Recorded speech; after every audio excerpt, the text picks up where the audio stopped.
Madame Koumaré Mariam Simaga est mon épouse. Et nous sommes ensemble depuis bientôt 30 ans. Nous risquons de passer toute la journée sur ses prouesses, sur ses qualités. Parce que c'est vrai, Dieu a fait d'elle une femme, mais elle joue le rôle d'homme. Et cela, souvent, on le ressent en certaines personnes. Elle est la fille de son père. C'est un euphémisme, mais ça veut dire beaucoup de choses. Elle ressemble drôlement à son père.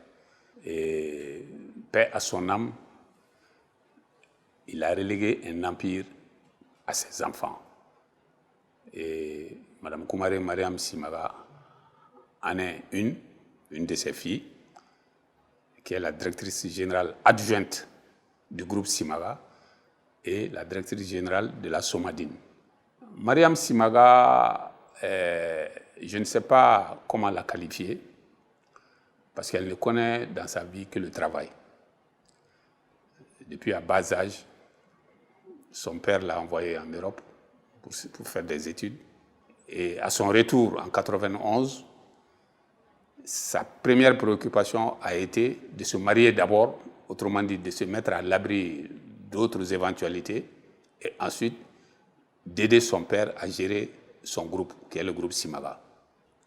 Et aussitôt, elle a été nommée au contrôle de gestion pour contrôler la gestion de l'entreprise, du groupe Simaga.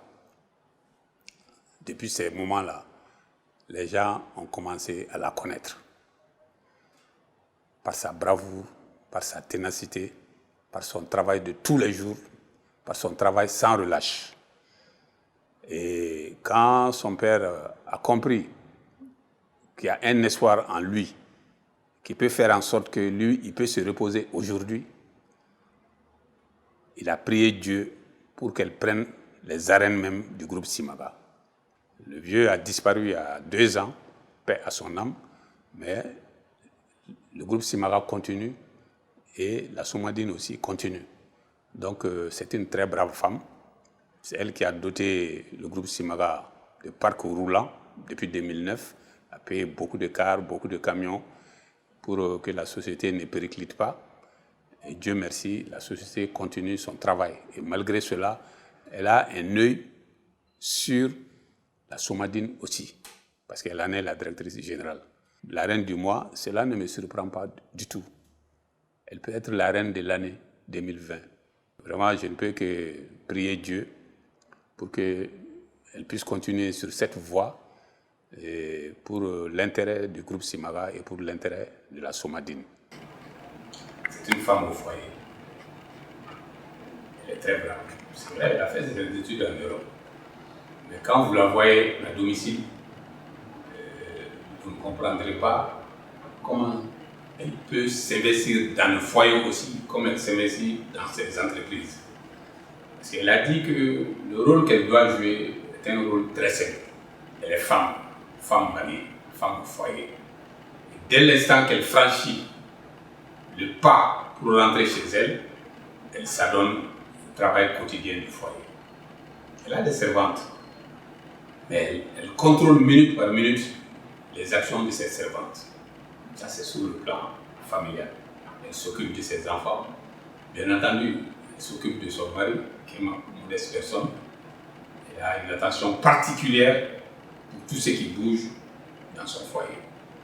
Sur le plan professionnel, je ne cesse de le dire, elle a des idées qui n'en finissent pas.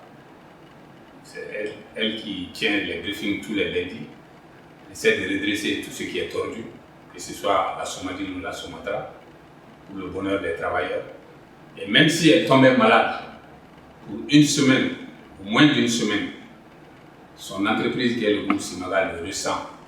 Et le jour où elle est guérie, elle est rétablie et qu'elle retourne à la société, dès l'instant que les travailleurs la voient, les travailleurs sont très contents parce que les travailleurs se disent « Ah, madame est venue, tout va marcher tout de suite ».